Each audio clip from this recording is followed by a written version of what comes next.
In this lesson about statistics, we're going to talk about the measures of univariate data. We'll learn how to analyze a single variable data using statistical measures of central tendency and measures of variation. So let's talk about a couple of types of data, and then we'll focus on one particular type for this lesson. Quantitative data are data values that are numbers.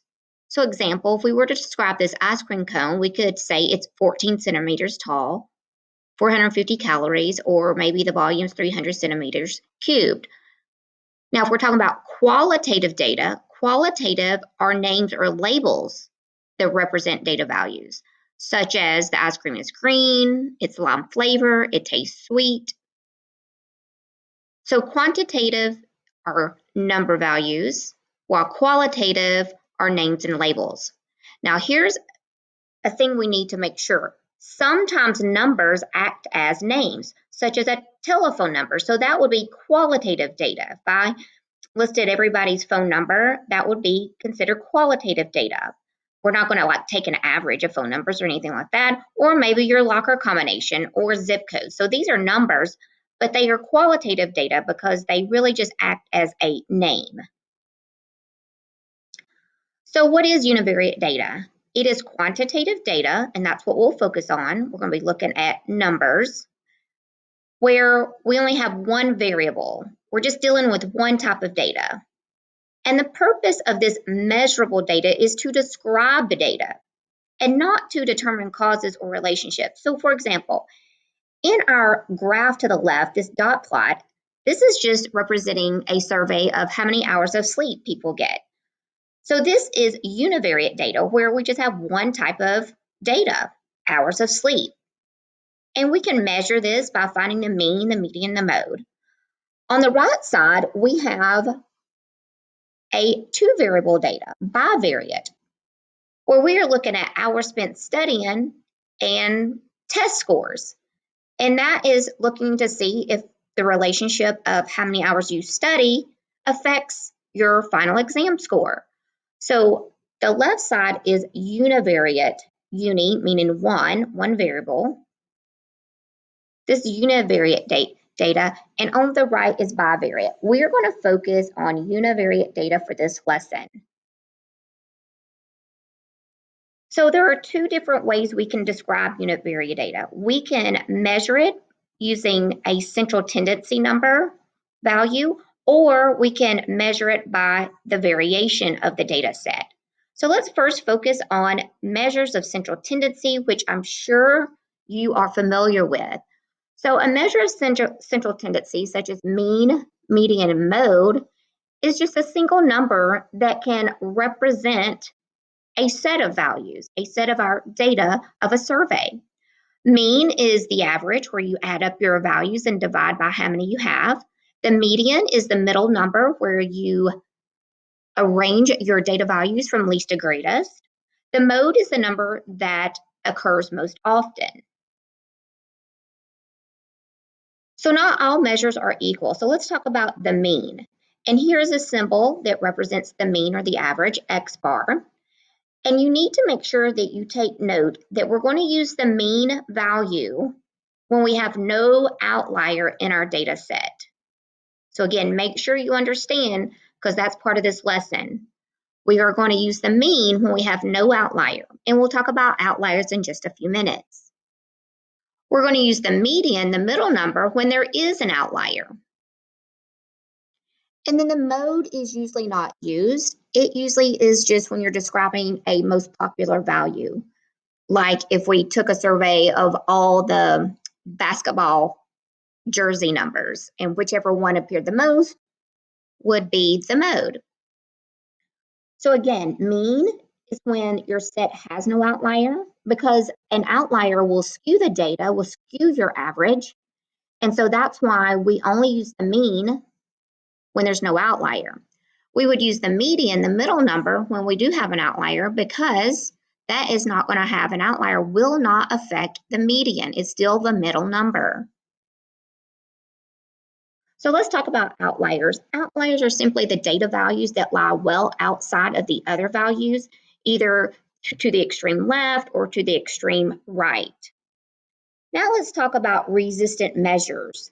Resistant measures are those measures, such as the median and IQR, which are not affected by an outlier. Therefore, if there is an outlier, you're going to use the median to represent the center number, and you're going to use your IQR to represent your variation value, which we will talk about later. So a resistant measure is a measure that is not affected by an outlier. So let's talk about outliers and the formulas. So we have a lower fence formula. So if you have a value that's well to the left and you think it may be an outlier, you can test it.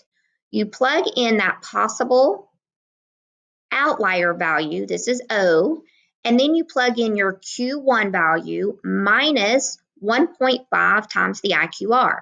Now, I know we haven't talked about what quartile 1 is or IQR specifically, so we will get to that, but I think we need to go ahead and write this formula in our notes. So the possible outlier value is plugged in on the left, then we have less than Q1 minus 1.5 times the IQR. Now, on the upper side, we have what's called an upper fence. And we're going to have a value that we may think is an outlier, and we can check to see if it is. So we plug in the outlier value, and then we use the greater than sign, and then we plug in the quartile 3 value plus 1.5 times the IQR. So this is called the upper fence. So take note of both formulas. This portion is exactly the same. On the lower end, we're using less than in Q1 and subtract. On the upper end, we're using greater than, Q3, and plus. If the statement is true, then that value is an outlier. If it is not true, then that value is not an outlier. So let's take a look at a few sets of data, and we're going to find the mean, median, mode. We'll see if there's an outlier, and then we'll see which measure of central tendency we should use.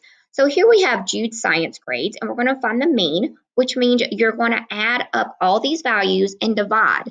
And we have 1, 2, 3, 4, 5, 6, 7, 8, 9, 10, 11. So when we add this up, we get a total of 938. We're going to divide it by 11, and we get 85.27 repeating. So we could say the average is about 85. The median, we have to line up from least to greatest, so we have 52.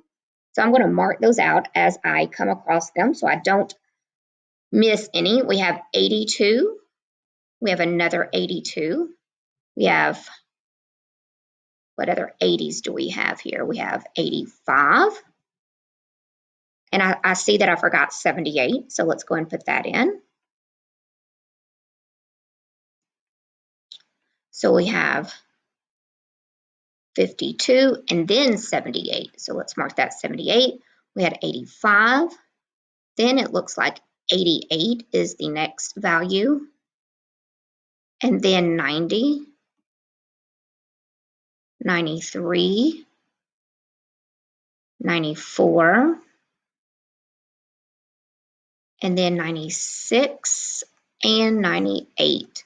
So let's check. We have 1, 2, 3, 4, 5, 6, 7, 8, 9, 10, 11. Perfect. So I'm going to mark one on the lower end and the upper end until I get to the middle. I do have 11, so I know there's going to be exactly one value in the middle, and that will be our median, which is 88. So if we use the median, 88, to represent Jude's science grades, or we could use the mean as an 85 to represent his science grade. The mode is the one that shows up most often, and we had two 82s, so that would be the mode. Now, let's see if 52 is an outlier. So we're going to plug in 52. This is a lower fence, 52 less than, and now we need the quartile 1, and quartile 1 is simply, we can go ahead and learn about that. So here we have our numbers. 88 is our median, which is also known as Q2. And then we can find the quartile 1 by finding the median of the lower half which is 82. So quartile 1 is 82. And then we say minus, and then we have 1.5 times the IQR. The IQR is simply the difference between Q1 and Q3. So quartile 3 is the middle number of the upper half. So this is quartile 3. And so our IQR, and we'll go more in depth of our box and whisker plot in just a few minutes. So we have 94 minus 82. This is our IQR, the distance between Q1 and Q3. So you can kind of see the box shape coming along. And so when we have that, that's going to give us, it looks like 12. So we're going to have 12 here. Now, again, we're looking for a true or false statement. So I'm going to calculate. I have 82 minus, and then in parentheses, 1.5 times 12. And this gives us a value of 64. So since 52 is less than 64, 52 is an outlier. Therefore, we're going to use the median number to represent Jude's science grades. It's a better representation because this 52 kind of skewed the data and brought it lower than what it typically is, which is the values from Q1 to Q3. This is 50% of our data. And so you can see most of his grades range from 82 to 94. So this is a better representation. So we're going to use the median. Now let's take a look at Jude's math grades. So the mean, when we add up the math grades, we add those values up and we get 1,012. We divide it by 11 and we get exactly 92 average. Now let's do the median.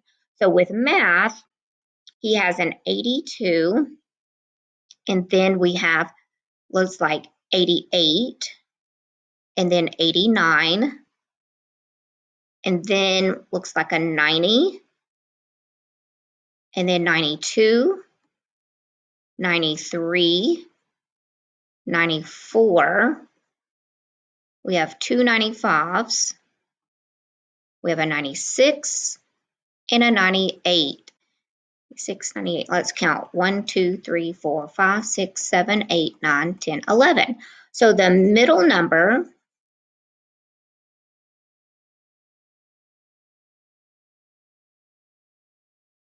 is 93. So this is going to be Q2, which is also the median. The mode is 95. And now let's talk about to see if we have an outlier. So we have 82, so we can check that. I don't think it's going to be an outlier, but let's just check it in case. So 82, and we say less than our Q1. So Q1 is the median of the lower half, and that is 89, and it's minus, and then it's 1.5 times our IQR. The IQR is the difference between Q3 and Q1. So the Q3 is the median of the upper half, so right here. And you can see again, this is how the box part of our box and whiskers created, and that value was 95. So we have 95 minus 89, and that value is 6. Okay, so let's calculate this. So we have 82, and then we have 89 minus, and then I use parentheses, 1.5 times 6, and that gives us 80. So 82 is not less than 80, so 82 is not an outlier. Let's see if 98 is. So let's check 98. 98, and this time, since we're doing the upper fence, it's greater than, and we use Q3, which is 95, and we use plus, and then we have 1.5 times our IQR of 6. So I'm going to bring down 98, and we have 95 plus, parentheses, 1.5 times 6, and this gives us 104. So this is not a true statement. 98 is not greater than 104, so there is no outlier. So that means we're going to use the mean to represent this data set. This is a measurable number, 92. So 92 is a good value. So let's see what we have here. So science, may need a new color here. So with science, his mean was we'll say 85 in science, and then he had a 92 in math. So he did a little bit better on the average. And then we had, let's go ahead and get the math. We had a 93 and a mode of 95. And then for science, on the median, 88, and the mode was 82. So you can see he did much better with his math.